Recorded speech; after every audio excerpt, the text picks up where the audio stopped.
Last year, I made a video about choosing the right Metaspeed for you. That was about the Paris series, which was last year's 2024 series from Asics. And in that video, I introduced the concept of high plate configuration and low plate configuration. Now, everything I talked about in that video in regards to high plate or low plate configuration and where Asics is coming from an engineering standpoint about why they have two Metaspeeds is still relevant this year in 2025. So I'm going to link this video in the description and you can go get that whole story there, where that's coming from and why those are important concepts. I'll touch on them briefly in this video, but I'm not going to go into them in depth. Additionally, I have done a design and technical analysis of the new Metaspeed Tokyo series. This video, I'll put a link in the description to that. This goes into a lot of the analysis of what's changed, where Asics is going, where I think they're headed with these shoes, and it does cover the Metaspeed Ray, which I won't be talking about much in this video. I'm only going to be focused on the Sky and the Edge of the Tokyo series in this video. And lastly, I recently did a video about rocker, explaining what early stage and late stage rockers are in shoes and why you might prefer one over the other. That's also relevant for a lot of what I'm going to touch on in this video very briefly. So with all of that out of the way, let's get into helping you choose the right Metaspeed for you. And the best place to start is with the specs of these two shoes. From a spec standpoint, there is not a lot of difference. Continuing from where Asics was in the Paris series last year, the Tokyo series are very similar, though there is a more drastic difference now in the ride mechanics of these two shoes, which I'll get to towards the end of this video. But from a spec standpoint, they're still the same stack heights, they're still the same drop, though I'm going to say that in the Metaspeed Tokyo, that 5mm drop feels lower, and depending on how you weight the shoe, it could feel like a pretty flat drop, like a zero drop shoe almost. Whereas in the Edge, you do feel like it is a 5mm drop, it is a real feel there. You definitely notice there's a little bit more prominent drop in that shoe, and that's just the plate configuration. From a weight standpoint, Asics is speccing both these shoes now at 159 grams or 5.6 ounces, though the pair that I actually bought of the Sky is a little bit heavier than that, and the pair that I tried on of the Edge is also a little bit heavier than that. I think that 159 number is trying to get specifically under 160 grams for these shoes. They're around that, a little bit heavier than that. Now, both these shoes have a dual foam setup in the midsoles. They have FF Turbo Plus, which is Asics' PIBA-based super foam from last year, and the new FFLeap foam, which is a new ATPU foam from Asics in the midsole. So it's using both those foams now in both of these shoes, and there is a full-length carbon fiber plate in both of these shoes. The Metaspeed Sky Tokyo has a late stage 4-foot rocker, and the Metaspeed Edge Tokyo has an early stage 4-foot rocker. And from a ride profile standpoint, the Sky is very bouncy, and because of all of the FFLeap foam in that shoe is much more compression in that shoe and much more resilience out of that shoe, the energy return of that shoe feels much higher, whereas the Edge is much more rolling. There's not quite as much sink in that shoe, and that's natural for that plate configuration, but also the amount of resilience or energy return also doesn't feel quite as high. And when I'm talking about late stage versus early stage 4-foot rocker, this is what I'm talking about. In the Sky, the rocker point is at about the 75% mark of the shoe. If 0% is the heel and 100% is the tip of the toes, the pivot of the rocker is about 75%. Asics hasn't given us exact numbers as to where, but it's generally around there. Whereas in the Edge, the rocker point is around the 60% mark. So what that actually means is a late stage 4-foot rocker shoe puts the rocker point a little bit ahead of the ball of the foot, whereas in the Edge or an early stage rocker shoe, the rocker point is a little bit behind the ball of the foot, possibly right under the ball of the foot, depending on how you actually size your Metaspeed. Over the years, Asics marketing has used a ton of terms to describe the difference between the Sky and the Edge. Tons of different concepts, and I thought I'd run through all of them right now because none of these really clarify how these shoes really differ. It all starts with the concept of, do you take bigger steps when running or do you take more steps when running? This is where the whole idea of stride runners versus cadence runners comes from. The Sky has always been for stride runners, meaning people who elongate their stride when they run, and the Edge has always been for cadence runners, meaning you take more steps when you run. Also, more recently, Asics has been talking a lot about these two shoes, especially the Tokyo series, and a lot of how they've been announcing and releasing these shoes to media and influencers, where the Sky is really intended for forefoot strikers and the Edge is more for heel strikers. Midfoot strikers could go kind of either way, though I think it's going to really depend on just how far back you're landing on the shoe, which one you're going to prefer. That's also not really correct in my view.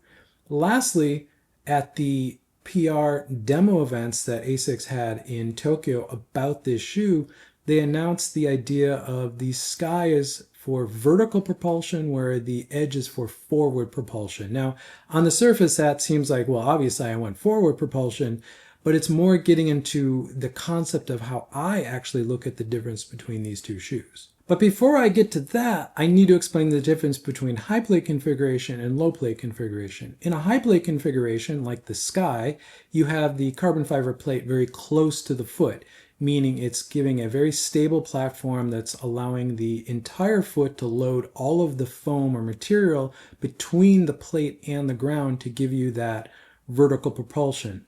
In the Edge, you have a low plate configuration, meaning the plate comes very low to the ground, giving you that rolling sensation or that forward propulsion as Asics was talking about.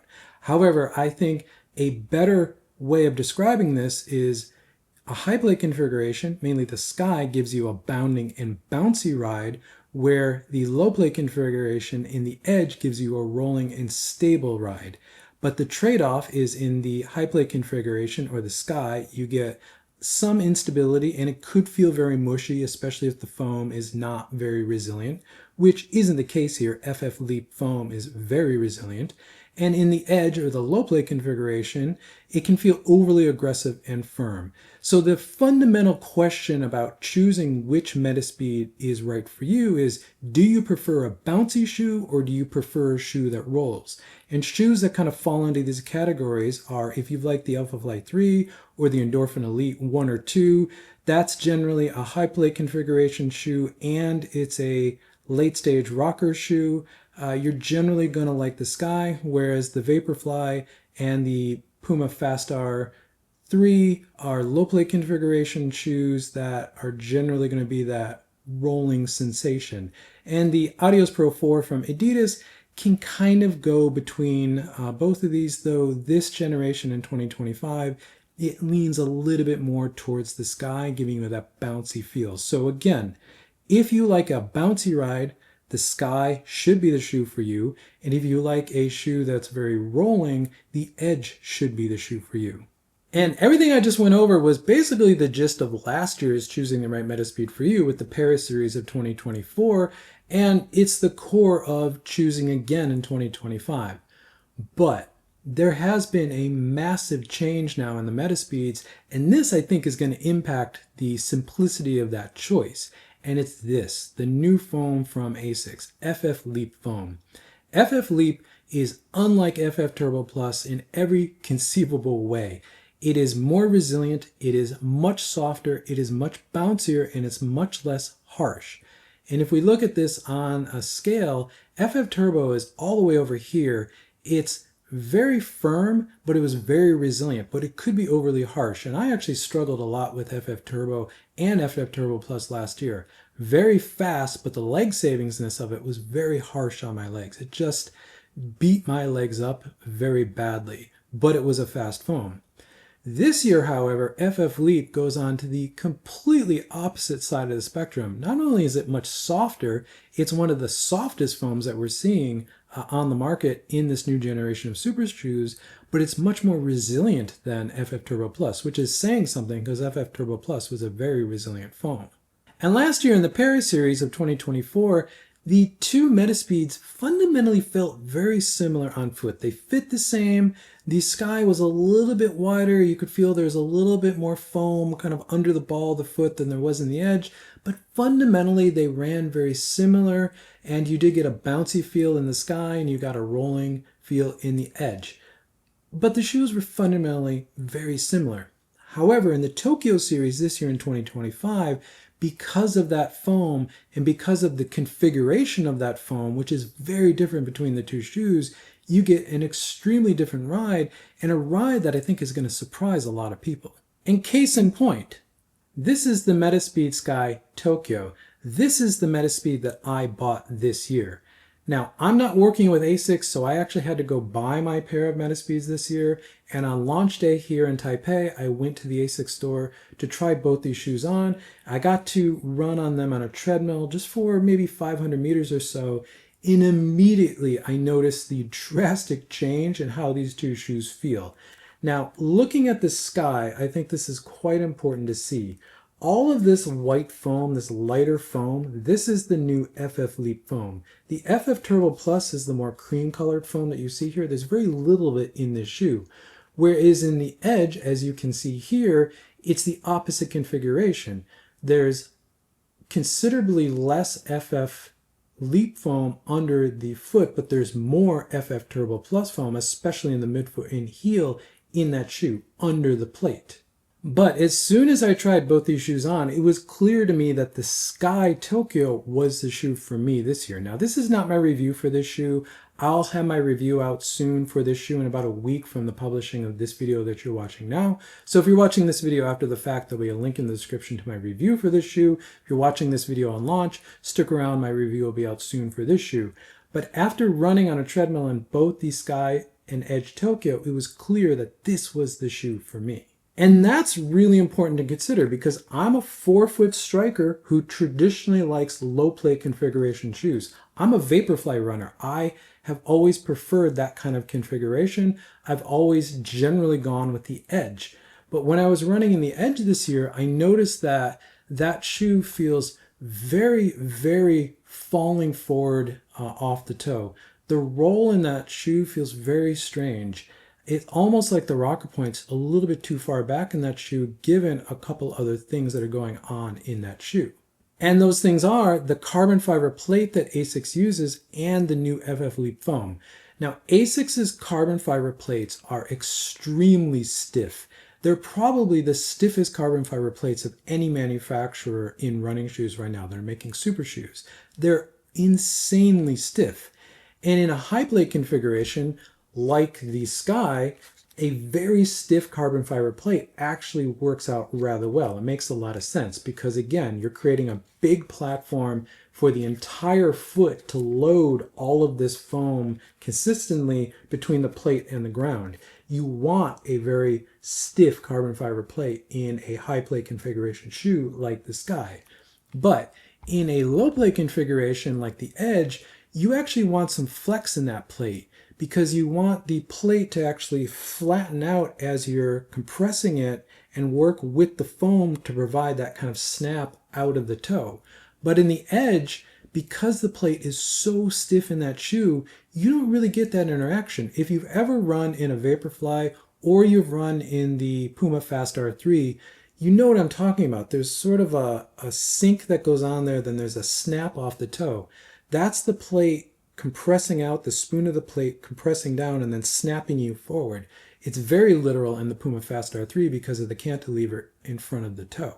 But in the Edge Tokyo, you're getting a very strange ride because you get that very stiff plate and the very soft foam, which now means you can feel that the very stiff low plate configuration plate that's in the Edge isn't really compressing. You're not flattening the spoon out to get that snap off the toe.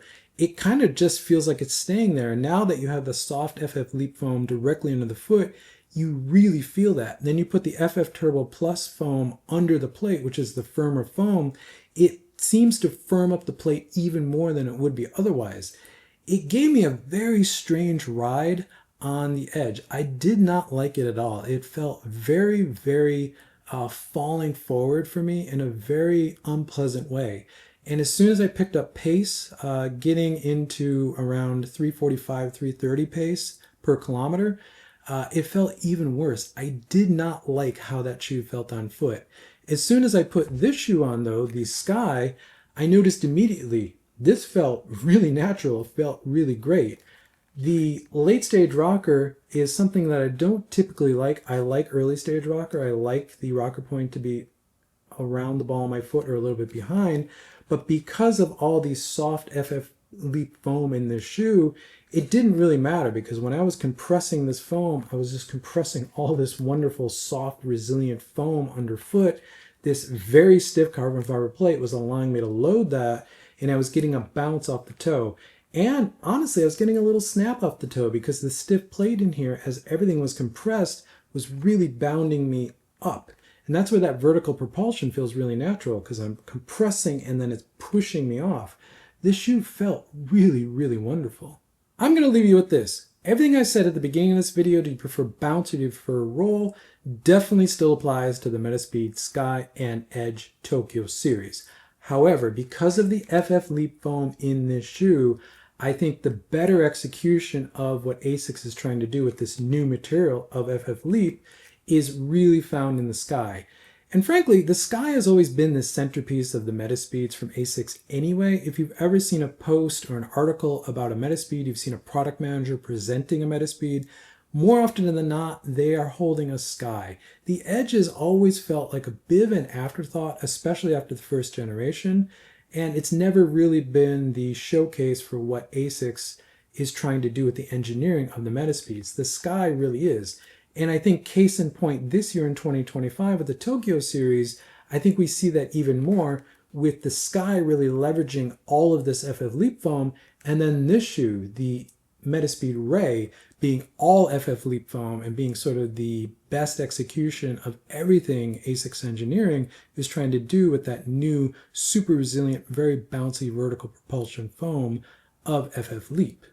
And while I am very interested in the Metaspeed Ray, though I'm a bit on the fence about that shoe, and I'll talk about that in my review of the Sky next weekend, but I think if Asics would have made the Metaspeed Edge Tokyo all FFLeap foam, that may have been a better execution of what the Edge is trying to do, the low plate configuration shoe, because you would have gotten all that soft resilient foam above and below the plate, and the super stiff carbon fiber plate that Asics uses may have worked a little bit better in that shoe.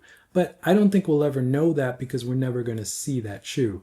So everything I said at the beginning of this video still stands true. If you like a more bouncy ride, go for the Sky Tokyo. If you like a more rolling ride or a very rolling ride, in this use case, go for the Edge Tokyo. But if you're a runner who has always gone for the Edge over the Sky, give the Sky a try this year. You may be surprised. I definitely was, and I don't think I'm going to be alone here.